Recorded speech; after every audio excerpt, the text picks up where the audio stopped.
very much, Sue, for letting Stockman's daughter come into your home today.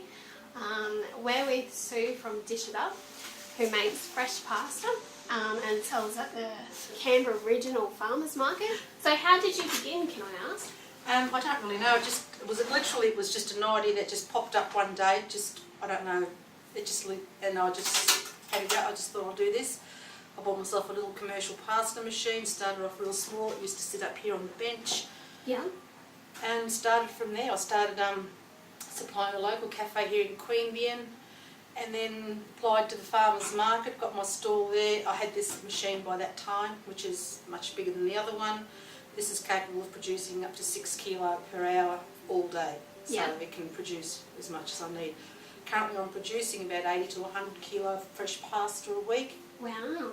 That doesn't include my gnocchis and cannellonis and lasagnas and raviolis and all the other lines that I do and the sauces. So, needless to say, I spend a lot of time here in the pasta lab. I'm in the Southside Farmers Market as well, and I also wholesale to restaurants and cafes. Ah, fantastic. And you supply just to the Canberra region, don't you? I do, yes. Ah, okay. With the hope of exporting to Italy one day. Oh, fantastic. And that's what you like to call it, isn't it? A pasta lab down here in your own kitchen?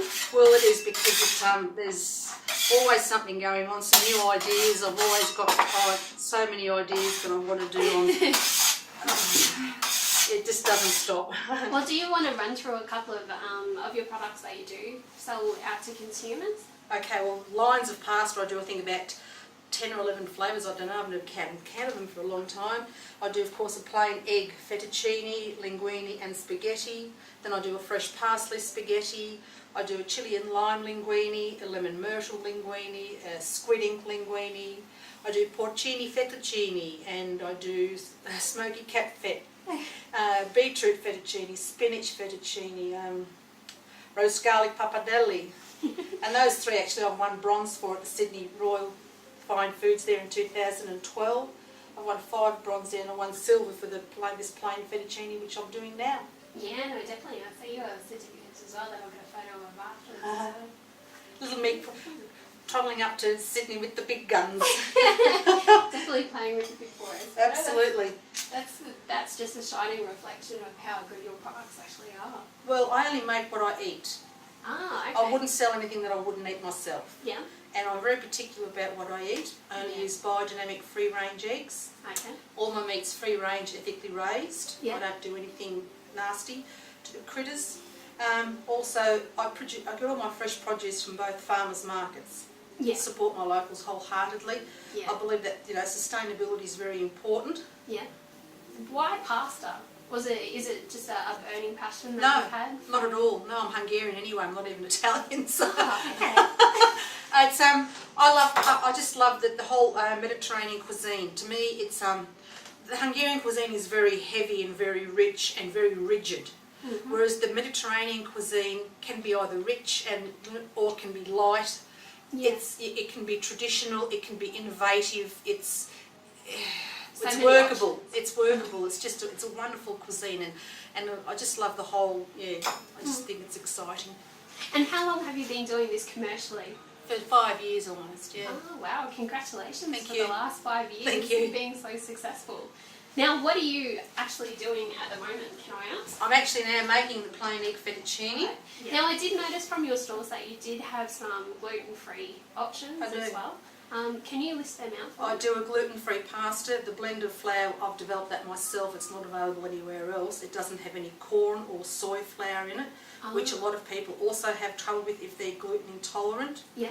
And I also, my new baby now is a grain-free pasta, which is totally free of grain. Yeah. And it's made with besan flour, which is chickpea flour. Oh wow. And it's very popular. I just can't make enough. And this is Enzo. This is my Italian. This is my pasta machine, and I call him Enzo because he's going to be the only Italian machinery thing, motorised thing that I'll ever drive. So he's my friend, and we've been together for a while now. So you put flour, all your ingredients. This is currently drawing the pasta out now. Yeah. If I put this is semolina. This is pure durum semolina flour. You see, it's grainy. It's like a fine sand. It's not like powdery at all. It's because it doesn't make any foof. Yeah.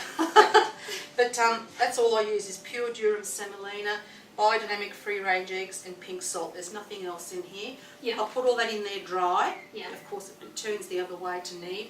Then I'll pour my egg in, which you'll see when I do my next batch, which is nearly ready. This is nearly ready to come out. Yeah. This kneads, and then I reverse it, turn it this way, and it extrudes it. It's like a big corkscrew in there, Yeah. pushing it through the front. And I'll put a different shaped die on the front, which will then make either the fettuccine, spaghetti, or whatever shape I want. Yeah. Okay. So it's like sort of big meat mincer in there, big screw, big auger. No, it looks beautiful as it comes out. And then I dust it as it comes out, so that it doesn't stick together. Now, you said you supply to some restaurants in the States. I do. At the moment, they've all changed their menus, so I'm only doing, there's only one, I'm only doing the Hague Italian at the moment. But before that I was doing the Crown Plaza. I've supplied them both pasta and gnocchi, my handmade gnocchi. Yeah. I've supplied Rubicon, I've supplied the National Press Club, the Trattoria, the Hellenic Club, grazing, when Tom Moore had grazing, I supplied him pasta. Yeah, it's all good fun. And that's the flour going in. And this is pink salt, as I said. Pink Himalayan salt. That's all I use. Something so simple. And because it's real, it tastes, it's not just salty, but it's actually savoury. You put that on your food and the difference is just absolutely amazing how much it enhances the flavour. Now there's the eggs. You saw me whiz up before with my whizzle stick. Yeah. And then it just goes straight in. And that comes in here now like this. Now let that mix through evenly. Yeah. And then I add the water accordingly. I make sure that the eggs mix through the flour evenly. Yeah. So that we don't have parts of pasta with no egg and no salt and all that, so it's all nice and even. As you can see, it won't take much water now because that's quite moist in there. I'm putting a minimum of 400 grams of egg into every kilo of flour. Okay. That's a minimum. That is. And then we do this. Every bundle comes over here and is weighed to 100 grams individually, like this. Pick it up into here, and then I'll lift that up and show you when I've done.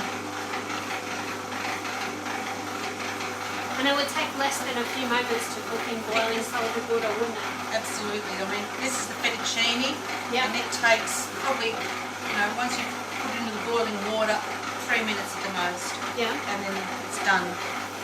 But that gives it such a homely feel to it, not being all the same size. That's and right. like- Yeah. It's well, it is. It's made at home. I can't do it I don't know. It's made with love. It's just what I do. That's I can do right. this in my sleep.